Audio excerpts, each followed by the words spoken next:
Kita mau lihat teman-teman, supervisi itu apa sih gitu ya. Supervisi secara etimologi teman-teman ya berasal dari dua kata, ada super dan vision gitu ya. Super artinya itu tinggi, vision itu melihat. Jadi teman-teman kalau secara harfiah kita lihat gitu ya, supervisi ini adalah orang yang melihat itu mempunyai kemampuan yang lebih tinggi. Apakah sekedar melihat Bu Erlina? Tidak. Melihat di sini teman-teman lebih kepada menganalisis, lalu memberi pendampingan, bukan sekedar untuk melabel ini di tingkat mana, di ranah mana, tapi lebih kepada memberikan refleksi yang konstruktif sehingga ada peningkatan kompetensi. Sasarannya adalah perubahan sehingga menunjukkan peningkatan kompetensi, tentu selalu berkaitan dengan efektivitas pembelajaran di setiap ruang-ruang kelas. Jadi sasaran kita teman-teman selalu murid. Apa yang kita sasar teman-teman? Mewujudkan pendidikan yang lebih berpihak kepada anak. Ketika kita bilang mewujudkan merdeka belajar itu kan kurang dapat, terlalu abstrak. Yang merdeka belajar gimana sih gitu ya. Tapi ketika kita mengucapkan pendidikan yang lebih berpihak kepada anak, itu lebih mudah kita bayangkan. Berarti anaknya memang harus benar-benar kemerdekaan belajarnya dapat. Suaranya benar-benar didengarkan dan ruangnya betul-betul memang dia banget gitu, dia happy di dalamnya gitu, dia bisa menjadi diri sendiri di ruang kelas itu gitu teman-teman. Nah, seorang supervisor seharusnya mempunyai posisi di atas orang yang disupervisi ya. Kalau saya sih mengatakan bukan sekedar posisi tapi lebih kepada kompetensi. Apakah kepala sekolah sudah memang kompetensinya jauh di atas gurunya? Belum tentu. Dan seharusnya dengan posisi iya. Tapi di lapangan teman-teman ini tidak bisa kita pungkiri. Justru masih ada ketimpangan. Kita juga bukan mau melabel kepala sekolah. Tetapi ini refleksi bersama kepada kita. Peran kita ketika itu terjadi apa gitu ya. Saya percaya di malam ini kita berkumpul banyak penggerak-penggerak kombel di sini. Teman-teman, penggerak kombel itu nggak dilabel apakah kamu itu ASN, P3K, honor, kepala sekolah atau guru atau bahkan pengawas. Pengawas juga bisa menjadi penggerak kombel teman-teman. Ya, dengan tegas itu disebutkan teman-teman ya bisa gitu. Nah, teman-teman, malam ini kita di sini. Ketika kita adalah penggerak kombel, maka ini menjadi keresahan kita. Kenapa? Ketika kita menjadi penggerak kombel itu, saya percaya kita semua di sini adalah percaya bahwa kita bukan semata-mata menjadi guru sebagai profesi kita di bawah naungan Kemendikbudristek, tapi kita juga adalah volunteernya Kemendikbudristek yang akan membantu Kemendikbudristek mensukseskan kurikulum merdeka ini gitu ya teman-teman ya. Bagaimana sih perwujudan atau perjuangan kita mewujudkan pendidikan yang jauh lebih berpihak kepada anak gitu ya teman-teman ya. Ini adalah konsep dasar dari supervisi teman-teman ya. Kita mau lanjut. Nah, supervisi akademik ini teman-teman dilakukan oleh kepala sekolah kepada siapa? Kepada guru-gurunya teman-teman.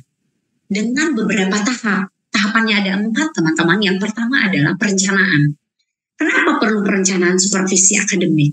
Perlu direncanakan sasarannya kemana? Gitu ya, goalsnya apa dan apa yang ingin di-highlight. Sertakan seperti apa prosesnya. Lalu apa sih yang ingin nanti yang menjadi indikator-indikator yang akan dikuatkan. Oh ya, apakah di supervisi akademik ada indikator? Yes. Lalu indikator yang mana Bu Erlina? Gitu. Itu yang mau kita highlight juga gitu ya.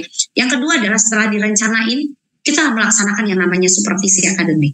Pelaksananya di mana? Di ruang kelas teman-teman. Ketika guru mengajar boleh. Ya. Apakah selalu di ruang kelas? Tidak. Ketika guru berkomunikasi dengan murid, apakah kepala sekolah juga bisa melakukan supervisi akademik? Yes. Karena itu masih berkaitan dengan bagaimana sebenarnya pengejawantahan atau penghidup nyataan kompetensi guru di dirinya. Dan itu akan terlihat ketika dia berkomunikasi dengan muridnya, sekalipun teman-teman, sesederhana itu. Lalu, apakah hanya dengan sebatas itu? Tidak. Ketika kepala sekolah memanggil kita, teman-teman, mengadakan komunikasi terkait pembelajaran atau bahkan kurikulum, atau bahkan mengenai bahkan keresahan-keresahan yang timbul di sekolah, atau bahkan hal-hal yang harus kita perkuat di sekolah kita. Teman-teman, apakah itu juga bisa dijadikan sebagai supervisi akademik? Bisa. Gitu ya, teman-teman ya. Jadi pelaksanaannya, teman-teman, tidak sekaku ketika kita hanya sekedar mengajar. Lalu bedanya dengan super observasi kelas apa Bu Erlina? Nanti kita bahas. Nah, setelah kita merencanakan, lalu melaksanakan, lalu kita menganalisis data. Analisis data ini dilakukan oleh supervisor terhadap yang disupervisi untuk melihat sejauh mana perkembangan. Ya, lalu ke depan akan seperti apa? Gitu teman-teman. Nah, yang terakhir adalah menentukan umpan balik dan tindak lanjut. Ketika kita berkaitan dengan umpan balik dan tindak lanjut, itu adalah final dari perencanaan, pelaksanaan, dan analisis, teman-teman. Maka di sini adalah harus ada prinsip memanusiakan hubungan antara supervisor dengan yang disupervisi. Untuk apa, teman-teman? Karena supervisi hadir bukan untuk memberi nilai, bukan untuk melabel guru, tapi lebih kepada melihat apa hal-hal yang harus di-renew, ya, agar tercipta visi misi yang ingin dicapai. Melalui guru itu, tentu sasarannya adalah untuk muridnya. Sekecil itu pun harus tetap dipertimbangkan. Gitu teman-teman ya, kita mau lanjut. Nah, konsep dasar lagi adalah sebenarnya supervisi akademik ini adalah salah satu fungsi mendasar atau essential function dalam keseluruhan program sekolah. Kenapa teman-teman? Karena ternyata guru itu adalah salah satu aset paling besar yang dimiliki oleh sekolah. Maka kompetensi guru itu sangat menentukan eksistensi satuan pendidikan kita, teman-teman. Ya, nah hasil supervisi akademik ini berfungsi sebagai sumber informasi bagi pengembangan profesionalisme guru, gitu. Sehingga teman-teman bisa dikatakan ini sebagai asesmen sejauh mana sih perkembangan guru, sehingga ini teman-teman bisa menjadi sebuah sumber informasi bagi kepala sekolah untuk menghadirkan seperti apa sih penuntunan yang benar terhadap guru. Apakah itu terkait dengan ketika guru dipanggil ke dalam ruang kepala sekolah, atau bahkan menghadirkan workshop atau pelatihan di sekolah. Itu disesuaikan, direlevansikan gitu ya teman-teman ya. Nah, kita mau lanjut. Oke. Nah, fungsi supervisi akademik ini adalah kita mau lihat. Teman-teman, ketika kita sudah disupervisi, maka hasil supervisi ini berfungsi sebagai sumber informasi untuk pengembangan profesionalismenya kita. Nah, fungsinya itu mengembangkan kompetensi kita. Kemudian mengembangkan kurikulum yang terintegrasi dengan kurikulum yang berlangsung. Nah, sekarang kita mengadakan yang namanya kurikulum merdeka. Ya, di mana kita memang harus menerapkan yang namanya, ini highlight dari kurikulum merdeka gitu ya teman-teman. Pembelajaran berdiferensiasi. Kenapa sih harus berdiferensiasi gitu ya teman-teman? Pembelajaran berdiferensiasi ini sebenarnya adalah strateginya kita, caranya kita sebagai guru. Bagaimana mengakomodir kebutuhan murid-murid yang beragam. Sehingga ketika di kelas kita, mereka bisa belajar dalam dua konteks. Belajar dua konteks yang sempurna di dalam kurikulum merdeka itu teman-teman adalah belajar bermakna dan menyenangkan. Gak boleh hanya bermakna, tapi harus menyenangkan teman-teman. Bicara bermakna teman-teman, itu adalah anak-anak ketika di kelas kita. Dia mengalami belajar itu dari yang awalnya dia tidak tahu, menjadi tahu. Ada hal baru yang ditambahkan. Ada value yang benar-benar dibentuk di diri anak. Nah, menyenangkan itu bagaimana? Suaranya tidak ngarang, memang betul-betul merasa di kelas itu nggak beban. Karena ternyata teman-teman miris nggak ketika anak-anak mengikuti kelas kita itu tidak. Ya kan belajar ini sebagai proses hukuman, Bu Erlina gitu. Nah, teman-teman, hal ini teman-teman, maka pembelajaran berdiferensiasi itu penting banget.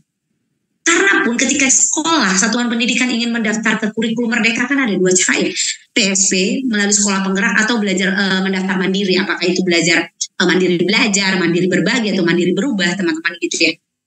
Keduanya itu teman-teman mengharuskan sekolah itu sudah harus menerapkan pembelajaran berdiferensiasi.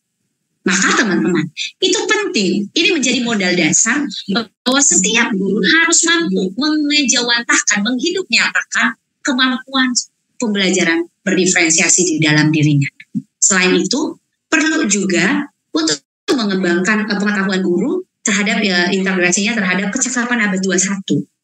Bicara tentang kecakapan abad 21, teman-teman, ini bicara tentang bagaimana literasi keseharian guru. Bagaimana guru berkomunikasi dengan anak, merespons problem yang dihadapinya, itu ternyata akan terwujud dalam penampilannya, teman-teman, dan itu akan menjadi sebuah aset yang akan dijadikan murid sebagai role model. Pertanyaan, sudahkah kita layak menjadi guru yang dijadikan murid sebagai role model? Saya pikir itu perlu kita pelan-pelan refleksikan gitu ya, terkait terhadap percakapan abad 21. Strategi kita ketika kita juga menghadapi murid-murid dengan berbagai problemanya gitu ya. Kemudian adalah berkarakter. Ada karakternya kita yang memang cukup kuat, yang memang itu akan nyata di dalam keseharian kita ketika kita mengajar gitu ya teman-teman ya. Dan kita juga harus memiliki yang namanya high order thinking skill gitu ya. High order thinking skill ini teman-teman terkait dengan gimana sih kita menyikapi tantangan yang kompleks gitu ya. Lalu yang ketiga adalah bagaimana mengembangkan kelompok kerja guru dan membimbing penelitian tindakan kelas dan menyusun best practice. Karena apa? Teman-teman, ini perlu ketika kita bicara untuk menyusun PTK dan juga best practice, apalagi kalau kita ASN ini bicara tentang eksistensi keguruan kita itu gitu ya teman-teman ya.